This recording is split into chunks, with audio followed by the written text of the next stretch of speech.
Welcome to the Tech Egg. Don't get scrambled. Enjoy the video. You start by confirming the essentials so changes will succeed. Sign into your Apple ID and make sure your device is updated. Outdated system software can block validation. Next, check the card details and billing address exactly as the bank has them. Once done, test connectivity, switch Wi-Fi, or use cellular to rule out network issues. These steps prevent simple rejections and save time when you move to add or reauthorize a payment method. You now reauthorize or replace the problematic method. Go to Settings, tap Payment and Shipping and authenticate.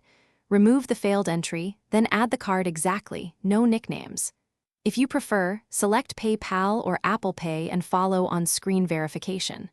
For cards, complete any verification prompts.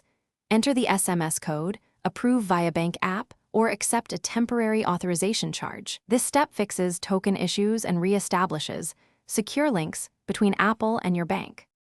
You finish by confirming the update and handling obstacles. Restart your device, sign out and back into Apple ID, then attempt the purchase again to force a fresh authorization. If it still fails, contact your card issuer to check blocks or declined messages, and then call Apple support with the transaction ID. They can inspect server logs. Finally, verify region settings, family sharing payment rules, and any unpaid balances. These are common hidden causes. One troubleshooting tip: enable two-factor prompts and check spam SMS for verification codes.